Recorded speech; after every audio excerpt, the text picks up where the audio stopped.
સુરતની the Radiant World School Dandi Narthan ખાતે જાપાનના સિનિયર ફેકલ્ટી યુતારો સુગિયામાની માર્ગદર્શન મુલાકાત યોજાઈ, જેમાં શિક્ષણ ક્ષેત્રે વૈશ્વિક દૃષ્ટિકોણ પર ખાસ ચર્ચા કરવામાં આવી। ધ રેડિયન્ટ વર્લ્ડ સ્કૂલમાં જાપાનના સિનિયર ફેકલ્ટી યુતારો સુગિયામાનું ઉષ્માભર્યું સ્વાગત કરવામાં આવ્યું। આ મુલાકાત દરમિયાન શાળાના પ્રમુખ, managing director, campus director, Acharya તેમજ શિક્ષકગણ સાથે શિક્ષણ સંદર્ભે મહત્વપૂર્ણ વાર્તાલાપ યોજાયો। તેમણે વિદ્યાર્થીઓ અને શિક્ષકોને જાપાની શિક્ષણ પદ્ધતિનો પરિચય કરાવ્યો, જેમાં કૈઝેન એટલે કે કરીને શીખીને સતત સુધારો પર ખાસ ભાર મુકાયો। આ માર્ગદર્શન દ્વારા શિક્ષકો અને વિદ્યાર્થીઓને વૈશ્વિક શિક્ષણ પદ્ધતિ, શિસ્ત અને પ્રતિબિંબી અભ્યાસ અંગે નવી દ્રષ્ટિ મળી હતી। આ મુલાકાત દરમિયાન સક્રિય અને વ્યવહારુ શિક્ષણ, સતત સ્વ સુધારણા, શિસ્ત અને જવાબદારી તેમજ વિચાર શક્તિ વિકાસ જેવી બાબત પર ખાસ ધ્યાન કેન્દ્રિત કરવામાં આવ્યું। આ કાર્યક્રમ શિક્ષકોના વ્યાવસાયિક વિકાસ માટે મહત્વપૂર્ણ સાબિત થયો હતો અને CBSE અભ્યાસક્રમને વધુ મજબૂત બનાવવા મદદરૂપ બન્યો હતો। શાળાના પ્રમુખ જિગ્નેશભાઈ માંગુકિયા અને મેનેજિંગ ડિરેક્ટર કિશન માંગુકિયાએ જણાવ્યું હતું કે આવા આંતરરાષ્ટ્રીય વાર્તાલાપથી વિદ્યાર્થીઓને વૈશ્વિક સ્તરે તૈયાર કરવામાં મદદ મળે છે।今日は、ラディアントワールドスクールに、来ました日本のロイロの、プレジデントの杉山龍太郎と言います。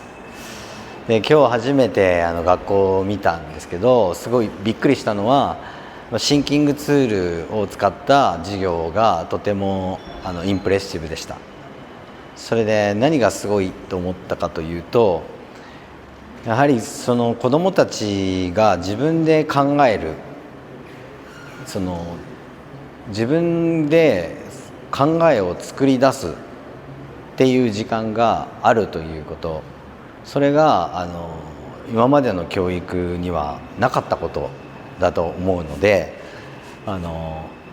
今までの教育は先生から習うけど、これからの教育は子どもが自分で考えて先生とあと友達との一緒に考えるっていう、そのコラボレーションっていう部分を使って、自分自身のそのクリエイティビティを強くしていく、そんなスタイルの授業スタイルを今日見ました。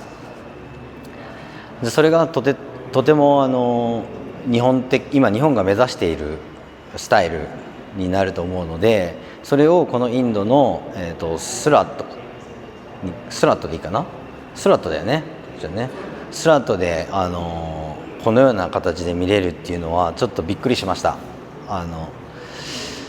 これがどのようにこの子どもたちを進化させていくのか、この子どもたちがどんなふうに成長していくのか、何かを作り出す、その問題を解決する、そのソリューションを作る、そういった子どもたちがここから生まれていくということを期待しています。ありがとうございます。હું Dhaval Singala, campus director the Radiant World School Surat. આજે અમારી સ્કૂલમાં જાપાનથી એક ડેલિગેટ્સ વિઝિટ માટે આવેલો હતો। બેઝિકલી એની વિઝિટ જે હતી એ મેઇનલી કેવી રીતે આપણી એજ્યુકેશન સિસ્ટમને આપણે અપગ્રેડ કરી શકીએ, કેવી રીતે જાપાનની જે એજ્યુકેશન સિસ્ટમ કે જે બેસ્ટ એજ્યુકેશન સિસ્ટમ છે એને આપણી એજ્યુકેશન સિસ્ટમ જોડે ઇન્ટિગ્રેટ કરી શકે। ઓલરેડી અમે અમારા કેમ્પસમાં જાપાન એજ્યુકેશન સિસ્ટમની અપ્લાય કરેલી છે અને એનું પેલું ઇન્ટિગ્રેશન્સ બી કરેલું છે। અને અમારી જે એજ્યુકેશન સિસ્ટમ છે ફિનલેન્ડ, જે પ્રી પ્રાઇમરીમાં ફિનલેન્ડ એજ્યુકેશન સિસ્ટમથી અમે એજ્યુકેશન આપીએ છીએ અને હાયર ગ્રેડ ફર્સ્ટ ઓનવર્ડ અમે જાપાનના એજ્યુકેશન ફ્રેમવર્કથી સ્ટુડન્ટને ટીચ કરીએ છીએ। આપણી સ્કૂલની અંદર આપણું જે કેમ્પસ છે એ હ્યુજ કેમ્પસ છે કે જેમાં ઇન્ફ્રાસ્ટ્રક્ચરમાં આપણે જોઈએ તો પ્લેગ્રાઉન્ડ એરિયા ખૂબ મોટો છે, જેથી કરીને સ્ટુડન્ટને આઉટડોર એક્ટિવિટીઝ કરી શકે। એ સિવાય કે જે આપણી સ્કૂલની અંદર આપણે જે સિસ્ટમ પ્રોવાઈડ કરીએ છીએ એમાં જે ફેસિલિટીઝ છે, જે ટીચિંગ મેથોડોલોજી છે, એ બી આપણે જાપાનનો જે સોફ્ટવેર છે એને યુઝ કરીએ છીએ, જે લોલિયોનોટ્સ કરીને એક સોફ્ટવેર છે, એના બેઝિસ ઉપરથી આપણે એને ટીચિંગ કરાવીએ છીએ। હવે આ સોફ્ટવેરનો મેઇન યુઝ શું છે કે જેથી કરીને સ્ટુડન્ટ એક ઇન્ટરેક્ટિવ મોડ ઓફ લર્નિંગથી ઇન્ટરેક્શન્સ કરી શકે ટીચર્સ જોડે, અને એક ક્યુરિયોસિટી જનરેટ થાય કે જેથી કરીને એને પર્ટિક્યુલર કોઈ બી ટોપિક છે એમાં એક ઇન્ટરેસ્ટ ક્રિએટ થાય, અને ઇન્ટરેસ્ટ બેઝિસ ઉપર એનો ટોપિકને રિવિઝન કરી શકે, એને ટીચ કરી શકે અને બીજા સ્ટુડન્ટ જોડે શેર કરી શકે. એ સિવાય આપણે અહીંયા TRWS કેમ્પસમાં જે બી સ્ટુડન્ટ્સ આપણે ત્યાં સ્ટડી કરે છે એને એના હેલ્થના પર્સપેક્ટિવ્સ ધ્યાન રાખીને અમે ન્યુટ્રિશન વાઇઝ મેનુ ડિસાઇડ કરેલું છે, અને એ પ્રમાણે જ એનું મોર્નિંગ બ્રેકફાસ્ટ, બપોરનો લંચ અને જે પ્રી પ્રાઇમરી સ્ટુડન્ટ છે એના આપણે ગુડ બાય સ્નેક પ્રોવાઈડ કરીએ છીએ કે જેથી કરીને એનું ન્યુટ્રિશન્સ વેલ્યુ જળવાય. આ ન્યુટ્રિશન્સ વેલ્યુની ઇમ્પોર્ટન્સ શું છે કે જો સ્ટુડન્ટમાં પ્રોપર ન્યુટ્રિશન્સ વેલ્યુ હશે તો એનું માઇન્ડ એટલું એક્ટિવ હશે કે જેથી કરીને એનો જે એકેડેમિક ગ્રોથ છે એ નોર્મલ ગ્રોથ કરતાં પ્લસ એમાં આપણને રિઝલ્ટ જોવા મળશે. એ સિવાય અમારી જે બી યુટિલિટીઝ છે એ યુટિલિટીઝ પણ એ રીતે ડેવલપ કરેલી છે કે જેથી કરીને સ્ટુડન્ટ એને યુઝ કરે, એમાંથી એક કન્સેપ્ચ્યુઅલ લર્નિંગ સિસ્ટમ ડેવલપ થાય અને એના બેઝ ઉપર એનું એક ટીચિંગ મેથોડોલોજી ડેવલપ થાય કે જે ઓર્ડિનરી ટીચિંગથી આપણું કેમ્પસ જે અલગ છે એના માટેની જે પેટર્ન અમે જે ડિઝાઇન કરેલી છે એ એવું નથી કે ભાઈ એને મોર્નિંગ 8 to 2 જે નોર્મલ સ્ટડીઝ હોય એના ક્લાસરૂમની અંદર સ્ટડી હોય.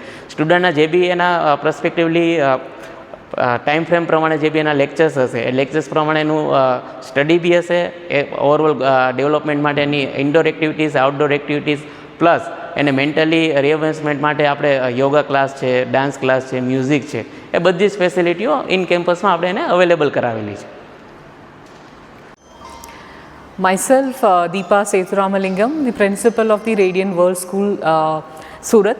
Today we had a delegate from Japan in our school as we are following the global practices of Japanese model of learning. So today the delegate visited our school and they interacted with our students, and mainly they visited the classrooms, how our students are using this global practice, that is Japanese model of learning in the classroom with the teachers. They interacted, they gave the suggestions and the guidance how we can improve more with this learning so that we can make the successful leader for the society from the Radiant World School. Ma'am, Japanese model education हमने जो यहाँ पर start किया है उसमें किस तरह से बच्चों को हम पढ़ाते हैं?